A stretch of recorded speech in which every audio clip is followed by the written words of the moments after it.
What's going on, everyone? I got Greg Parks here of the UFL board, one of the OGs of this spring football conglomerate that we have going on here. Greg, first off, thank you so much for coming on. I know we've been talking in the DMs for a while, so now it's finally cool to, you know, meet in real life. I think we did a show together. I think we did Matthew's show together a couple months back. Yeah, it's good to be here, Pat. Thanks for the invitation. I think we did, if I recall correctly, we did uh, I think we were on the Markcast and we did a draft show. Was it maybe last year or something like that? I think it was something like that. But yes, we have done a show. We've shared the platform, if you will. But it's good to be on your show finally. Yeah, I mean, I had this master plan is I was going to travel the country and get everyone like, I was going to live out of a sprinter van, and unfortunately, those things cost money, so it didn't happen Of this year. course. But I mean, I'm working pretty hard to get that eventually. That's the end game goal. But Greg, 72 to 84 UFL signings. What do we think about that for It seems like a for good this signing number. cycle? Yeah, it seems like a good number. I'll say the same thing that I said last year with when we were talking XFL signings is we don't really have a lot to compare it to because this is the first season of the UFL.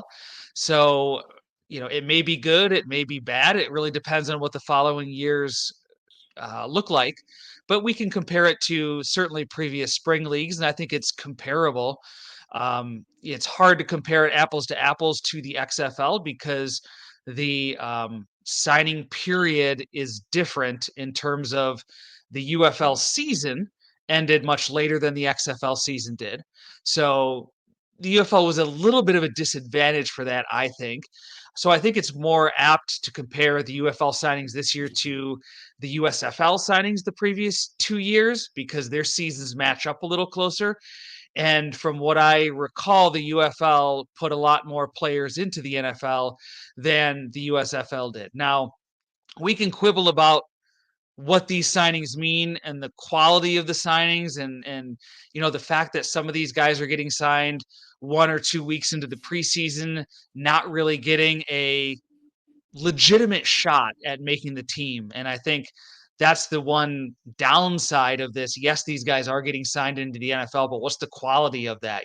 They're not getting signed in May and having the entire training camp and the entire preseason to really show what they can do. It's a very short period of time that a lot of these signings have had to impress. But as you hear on preseason telecasts, if you watched them this year, the announcers make a point to say, hey, these guys are putting tape together not just for the team that they're on, but for the 31 other teams in the NFL to see. So it is still important that they show out in the snaps that they get during these games. I feel personally when we see like certain guys get signed, that 26-year-old gets signed, that we are seeing a like Hakeem Butler might be a decent example. Is like this is a guy who I feel like is fringe on playing football in general. He gets the taste. He plays in a couple preseason games. If if he doesn't get signed, I feel like he's done with the Battlehawks. But because he kind of got that dopamine rush of getting back to the NFL, now we might see Hakeem come back versus Darius Shepard and Marcel Aitman, two guys who were signed in 2023. They're more along the lines of like, well, what do I really want to get banged around for 60 grand when I can go sell insurance for 120? You know what I mean? Like, so there are a lot of guys like that that you're kind of like, does this help air quote my team win a championship? Which ultimately I feel like it's Stallions or bust for a lot of people at this point. But I do think reinvigorates, and maybe these guys also use it as a recruiting tool to get more players into the league who might have taken January to May off and just waited for another signing cycle. Everybody has a different story, and everybody has a different perspective on it. And I think you covered a couple of those, guys that get into the NFL, like a Hakeem Butler and getting to training camp. And Butler's a guy who really showed out last year in Pittsburgh Steelers training camp. And there was buzz that he could potentially make the team. He didn't. He didn't make the practice squad. It's kind of what happened to Willie Harvey this year, right? I mean, people were putting Willie Harvey on the Dallas Cowboys 53-man roster when they were projecting initial rosters. He didn't make the team, didn't make the practice squad. So, Hakeem Butler, you could go one of two ways after this season. When you're in the Cincinnati Bengals camp and you get only a handful of snaps in preseason games, you could look at that and say, okay, this is the end of the NFL line for me. Like, if I can't get more snaps in even a preseason game, my NFL future is pretty bleak. I might as well hang them up and, as you said, sell insurance or do something like that. Or you could say, I'm still in the mix. There are hundreds of UFL guys who didn't get signed into the NFL. I did. If I keep going back to the NFL or the UFL and showing consistency and improving on what I need to improve on, I could be back here again in a training camp next year. And if that happens, who knows? You could really make an impression and he could really stick. So everybody's feeling on that is going to be different.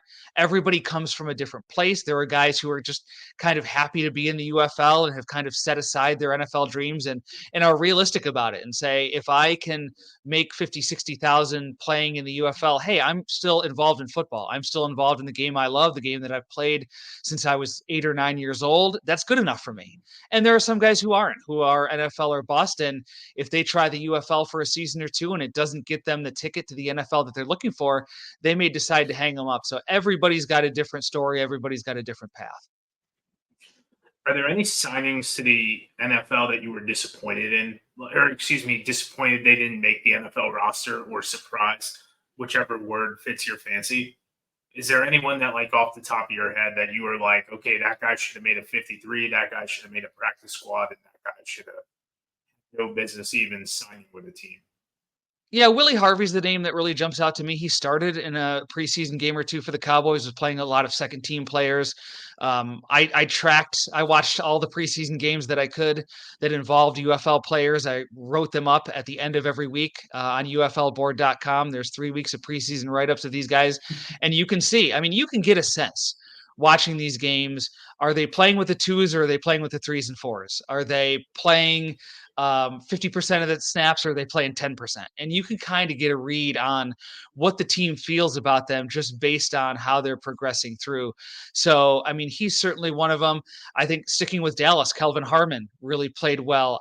Probably didn't really have a realistic shot of making the 53-man roster, ended up landing on the practice squad, which I think is still a pretty good accomplishment for him. But Willie Harvey is the one that really sticks out to me as the obvious one. I thought he really had a legitimate chance of making the 53-man and hasn't even ended up on the practice squad so far. Of course, that's not to say he doesn't eventually with Dallas or somewhere else. A lot of turnover that we've seen already. I think we've seen about a half dozen or more UFL players who initially signed to practice squads who have already been released. So that turnover is going to be constant. It's going to happen every week, almost every day during the NFL season. So it's not the end of the line for Harvey. It wouldn't surprise me if he gets picked up on someone's practice squad before long.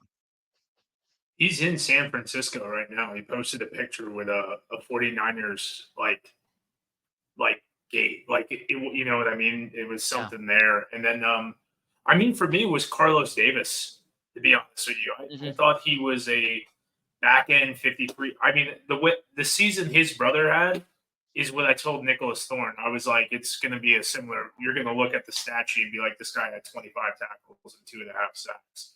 Mm-hmm. He didn't even get signed on the practice squad. That was a shock to me because if I follow a lot of defensive line pages, and they were always showing him as like, hey, this is a good way to like split a double team and whatnot. Yeah. What I think his brother did for the Texans now on the 53. Also shout out to Micah Abernathy of the Gamblers and Renegades. He made the 53 again, or I think he got cut last year, but he made the Packers 53 in 2022. Awesome to see that. There was a couple 23 guys I was more surprised didn't make the team versus this year, to be honest with you. Like yeah, I'll throw out another I'll throw out another Battlehawk in Lucas Dennis, who's spent a Yeah. year in the Atlanta system. Last year was on the practice squad for most of the year. Comes in this year, played with a lot of backups in the preseason games. There was a player ahead of him. Yeah. The name escapes me right now, but there was a safety, DeMarco Helms, I think it was, who got injured in one of the Okay. Yeah. preseason games and was playing right ahead of him on the depth chart. So I thought, okay, that moves Lucas Dennis up to potentially a second string spot on the safety depth chart, and he didn't end up making the team. So that was a disappointment for me. I thought he had a real shot at making the 53 based on his usage throughout the preseason games and based on how the depth chart was shaking out.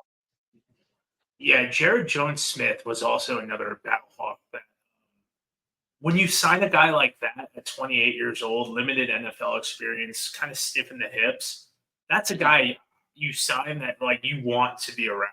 Like for me, if I didn't want Jared Jones Smith on my team, I would have just signed random tackle out of LSU. You know what if does that like under the age A of guy 24? 5 years younger, right? Where you feel like you could Yeah, develop you him a get little more. Yeah. yeah, it just so when I see a guy like Jared Jones Smith get signed, or even Jawan Bushwell Beatty like working out for teams, I'm like, they're going to sign this. Like, why would we waste our time? In Right. my opinion, and even Alex Taylor was a guy. Not that I thought he played really well or anything like that, but they got rid of Alex Bulu, so I kind of thought that was like a swap. Like we've had the spring league guy played in a couple games for us. So like sometimes for me, I look at these not really what you're doing on the field, but maybe like a plug and play of like who you got. Let's put the younger version of you in there.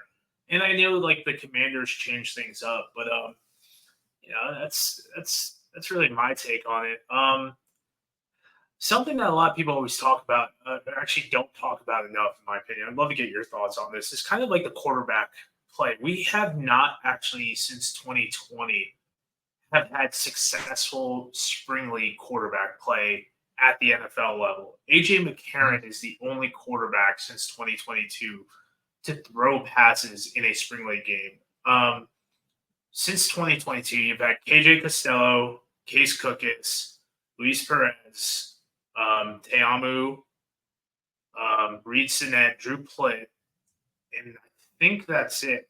EJ Perry, and then Alex Magoo. None of these guys have appeared in a game besides McCarron. And I mean, McCarron's his own special case. Now with Amart making the practice squad, which, by the way, the Jets are going to get ready to make a move, so maybe he's not on that. They have some guys going to New York right now, so maybe that practice squad gets shaken up. It's yeah, I mean, yeah, it is only McCarron because Josh Johnson didn't play in the USFL. Really, what do we like? Are we kind of over QB development in spring football, or is it kind of a bonus position at this point?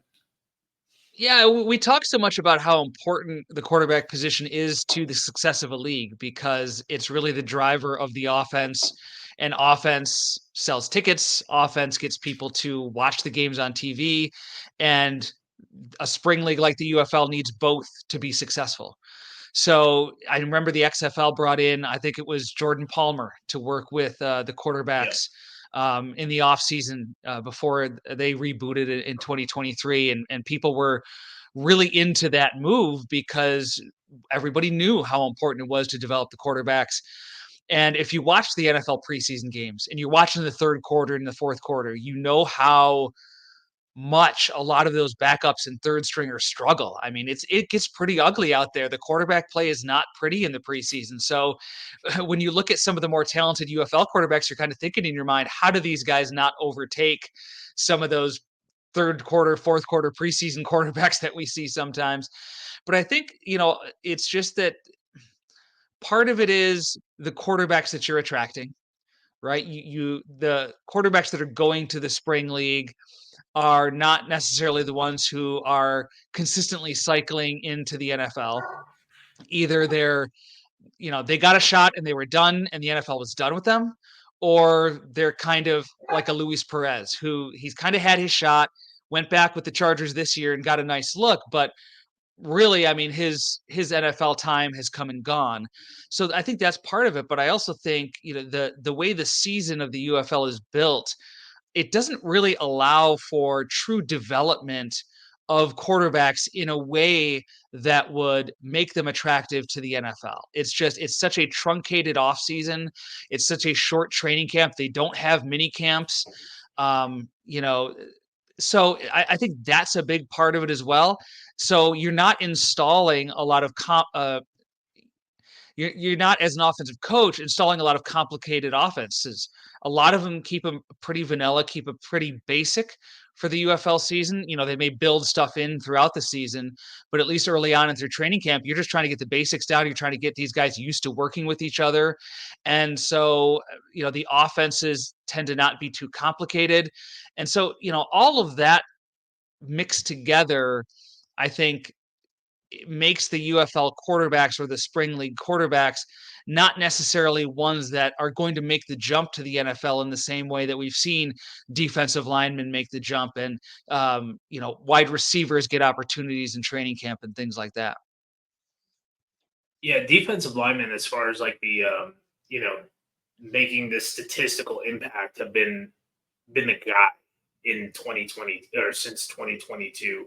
I think 2020 in 2019 kind of hodgepodged a lot of stuff. We've seen a lot of great success stories through, Donald Parham. Mike Purcell is a guy that doesn't get even talked about. John Wolford, um, Logan Woodside, Garrett Gilbert, guys who have, Mhm. ended up carving out nice careers for themselves. And I know we throw Heineke in there a lot, but I mean, like, you know, who's Taylor Heineke in the XFL, really? But PJ it Walker's is, still it is a, kicking around on the fringes. yeah. Is he? Did he get re-signed yet, or is he still on tour? Oh gosh, I'm trying to think Yeah, if exactly. he was or not. That's why I said the fringes. He's on the fringes. That's the exact reason Yeah, why. I think he got like a 20. He got like a 20K bonus plus his stipends.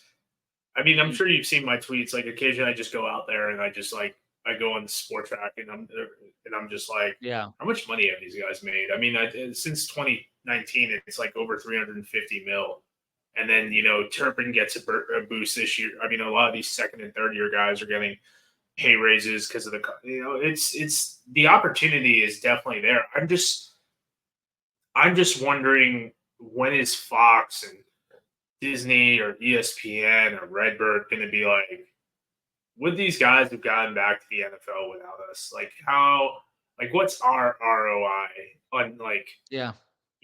getting this back? Like Heineke signs a $13 million contract. Does he have to give like a million of it to like the XFL? Like, I wonder when like career earnings reimbursement will have to start. Like if you make $10 million in the NFL, you have to give it back or give a portion back, like Nick Folk and Mike Purcell and Young Hoku. Like, like do we put this in a player fund? I mean, because who knows what's true, because they can write this off as a loss. But is the league making enough money for them to be like, all right, this is not a terrible idea? Right. I mean, if you're the league, you're giving these guys exposure, you're paying them to play in your league. You're hoping they get to the NFL, but what's in it for you as the UFL? Is it just that, hey, Yeah. these announcers are going to say this guy played in the UFL, and that makes people more aware of your product, that makes players more apt to come play in your league when they've been cut from the NFL if they see that guys who've played in that league are now moving on to the NFL and having successful careers? Is that enough? Or as you mentioned, like, is the UFL going to want is the UFL going to want to get their beaks wet on that when they've got players going to the NFL? I'm not sure.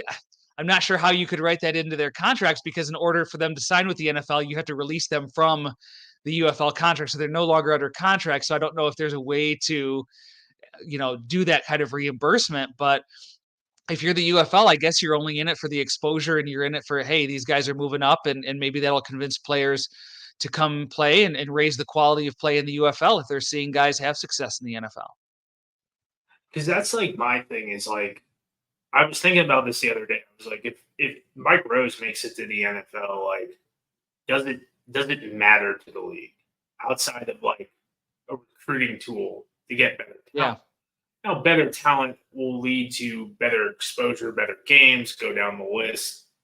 But I'm just kind of like, how does this league make money outside of sponsorships? And it's all got to be Mhm. local sponsorships. And I mean, that's why I'm such a strong proponent of like, let's try to sell the franchises, because then you got people who have skin in the game, and it's like, if I Yeah. like making money and this is an avenue I think could make me money in Memphis or St. Louis or Birmingham, I'm going to make this work.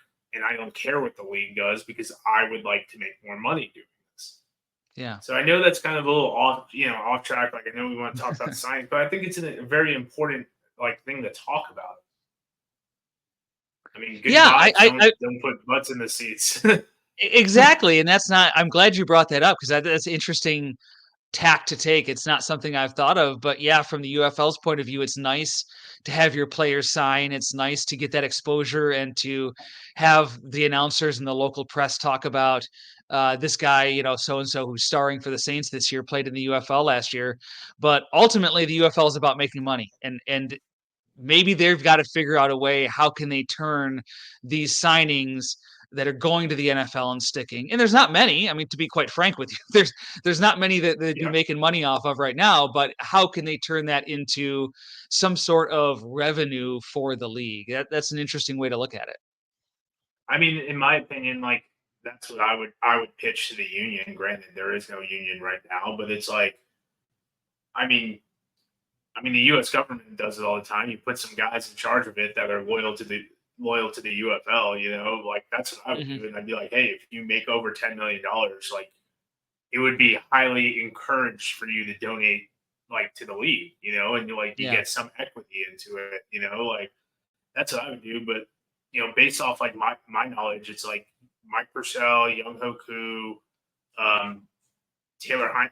I mean, it's only a handful of guys. You know what I mean? Like, it's really it. I mean, maybe if you want to get real dirty about it, you can see how much money Ben DiNucci is making with True Brand, and that they put him on the spotlight a couple times. That Yeah. probably drove some hat sales. That and Post Malone, but I mean, like you got to do something, And I know DiNucci talked about private ownership in a tweet a couple months back, but I mean, I think that's what you got to do. Like that's But the that's that's the most also, realistic. if you're the UFL and you've got a player like a Ben DiNucci who has outside business interests, like invest in that. Like partner with that. Show the players that you're willing to go that step with them. And I think they did have some sort of like partnership with Danucci where he was able to sell the merchandise at some of the games or something like that. But yeah, I mean, I think that'd be really cool.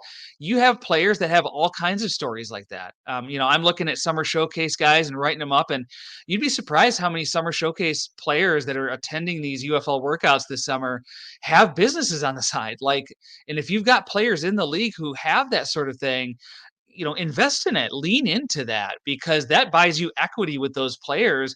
And those players respect that. They have now a stronger bond and a stronger tie to your league. And that's going to attract other players who see that. If I was a guy like maybe not Ben DiNucci because I value him a little bit more on the on the tick meter as far as like skill level. But if I was a guy like maybe Brandon Silvers, who I think is probably done with this after the Manny Wilkins experience, I mean that's a guy that like to me I would I felt like this year they didn't do as much brand building. Like I felt like in 22 they made Scooby Wright into a brand. 23 there was this is the XFL. They boosted people's brands. It's like to me, I just felt like this year it was just kind of like this is just something we're doing, because and Reed talks about it all the time. It's like let's just get through this year. Let's just get through this year. Let's just get through this year. Um, Obviously, no combine. The showcases seem like more of a money grab this year. I mean, I don't think anyone's been signed from the showcase. I know one player got a DM from a GM. That's I hope that's more than just one player. But to me, it just kind of feels like we're in a weird lull. I don't really know like I don't feel as like much hype for next year. I mean, we did the college draft. I wish they live streamed that on YouTube. Um, Yeah. they could have just made it a slideshow for what it was. same thing. You're jumping around from Twitter pages and whatnot. Some players probably didn't even know they were in the draft. It just kind of feels lackluster, man. Like it doesn't feel the same as it did in 22. Yeah, in terms of the brand building, like I sort of understand for year one because they were on such a short ramp up. I mean, the sale or the merger didn't even really close until late in the year. They didn't announce the UFL officially until just after the new year, and that left them very little time to get their ducks in a row. So for the first year, given the handcuffs that the league had on it, I totally get it. But you hear from Moose Johnston at the end of the year, we're not happy with attendance. We're looking at ways to improve that. And now we're what, 2-3 months removed from the last game. And we've seen um, a couple season ticket holder events and a couple events. I know Houston had one with Curtis Johnson and their new GM, Will Lewis. I think San Antonio just had one at SeaWorld. And there's been a couple others that have been spotlighted on social media. But in terms of any kind of real push to get more butts in the seats next year or to just kind of advertise the league and what it's about, we haven't really seen that yet. And that's discouraging for me, because it seemed like the league in the latter stages of the year was acknowledging some of the issues that we all talked about throughout the year. And we're hoping that the league would have some sort of plan of attack to address those issues throughout the offseason. And they may be waiting until, right before the season starts to really ramp it up. But I was hoping that it would be more of something that happens throughout the offseason. You hear about the coaches who are not full time anymore. You hear about them cutting some positions that were full time down to part time. And it just doesn't give you a lot of confidence that there are the people in place in the necessary areas to really take this to the next step and to really put together an off season where you can really put this league out there into the minds of football fans and remind them, hey, this is a league that's happening. This is who we are. This is why you should watch, which goes to the branding that you said. They haven't really made that clear. They haven't really made clear who they are or why people should watch other than it's more football. And that's kind of the mistake the XFL made in 2023. Yeah, they had the player 54 and they had The Rock, but it kind of felt like they took for granted that it was The Rock's involved in this and it's football, so you're going to watch. And people didn't. So there has to be more to it than that. Yeah, I mean, it's definitely. I'm definitely optimistic, but from a distance. I will continue to support the league because I support the men and women on the sidelines, from For sure. the coach staff to like the ops people.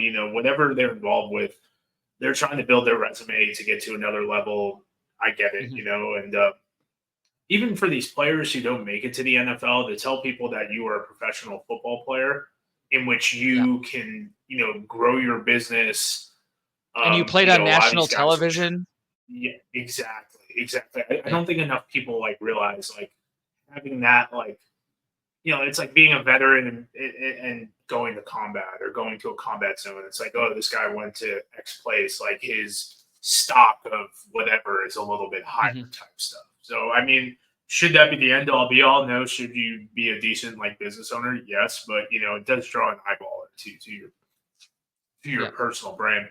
Um, Greg, what do we think of some of these college guys that are on the outs? Do you think now with the signings, um, we're going to kind of see some dudes kind of kind of show their hands a little bit early because there is the NFL opt out?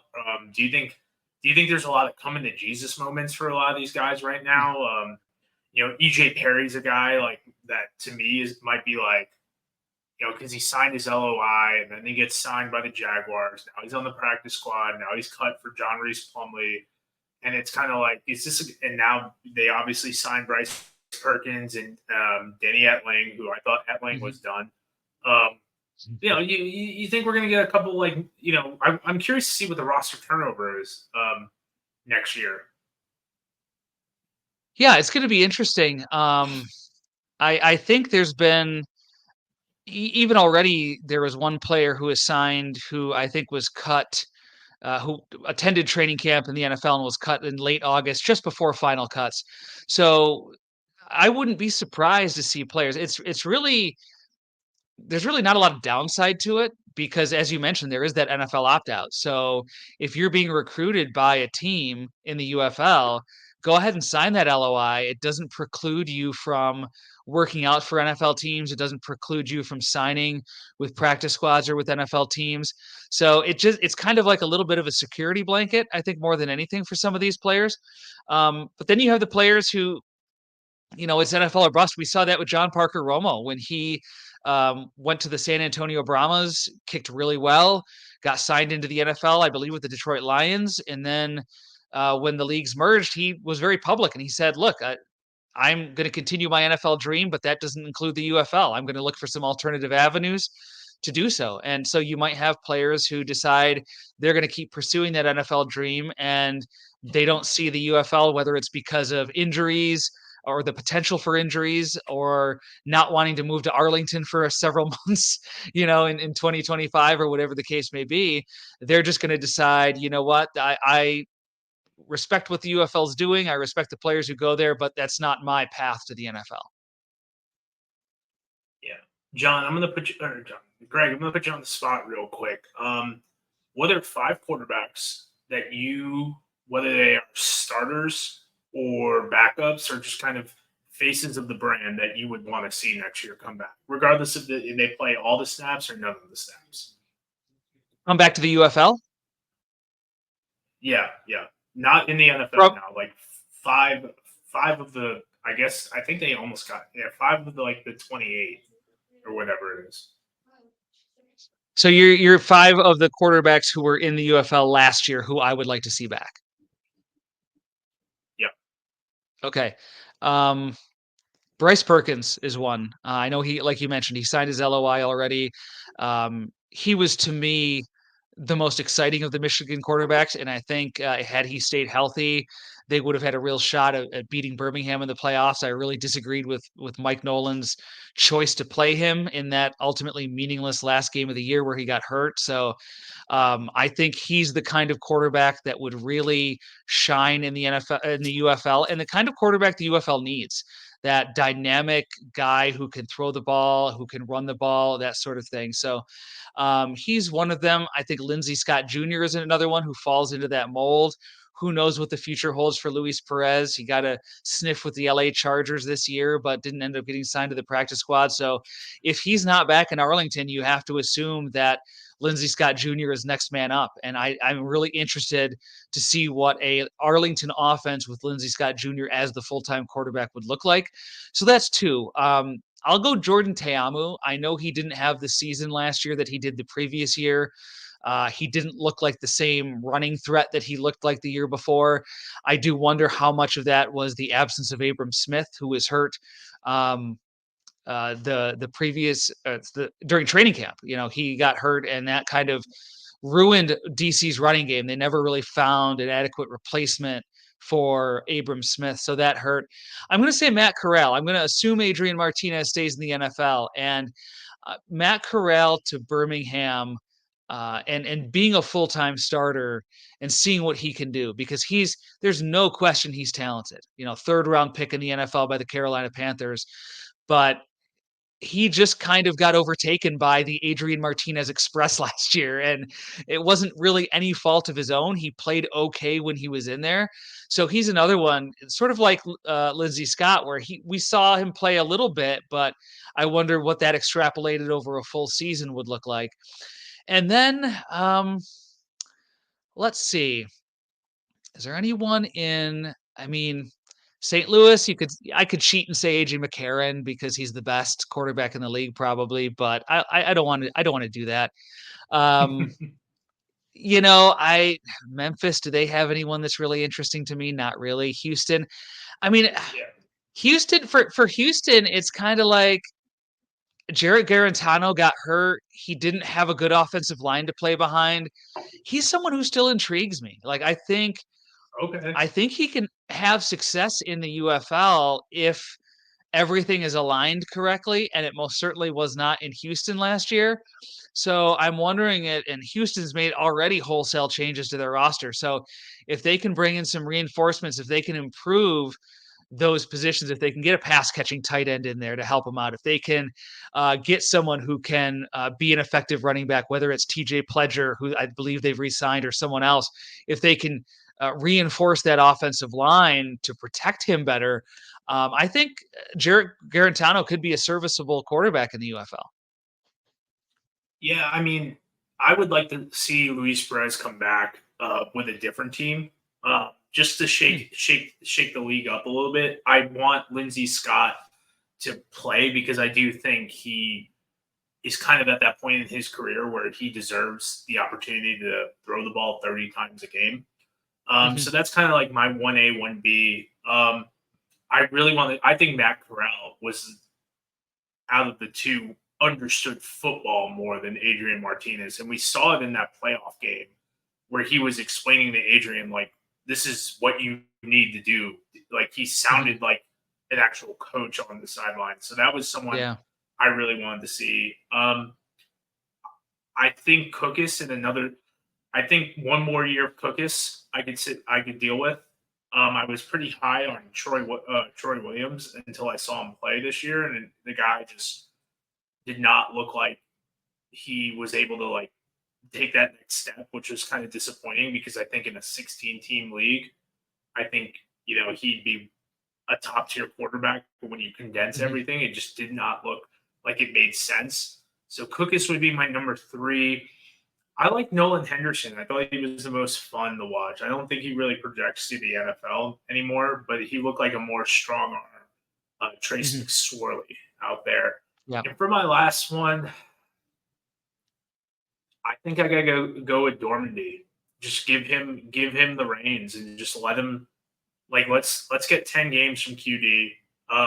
Chase Garber's really disappointed me. I don't think he should have came back. Um, Kudos to San Antonio, by the way, signing Kevin Hogan.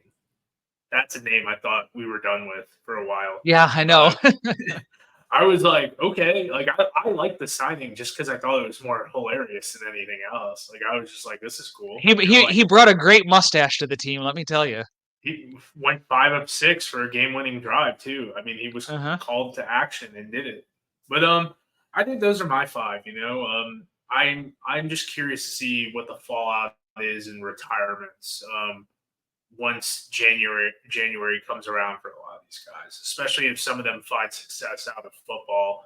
Um, I'm very curious to see what the fallout is, like for Sage Surratt, Sal Canella, Hakeem Butler, Darius Shepard. Pretty much a lot of those guys who are at the top of the spring football leaderboards statistically. Yeah, we got that last year too. A lot of players, once it comes down to crunch time and it's time to report to training camp, are they still going to have that? Are they still going to have that dog in them? Are they still going to want to go out there and compete and put their bodies on the line? Because I think that's something that kind of gets lost a little bit. Is it's not the kind of year-round training that the NFL has become, but you're still going through training camp. You're still going through a 10-game regular season.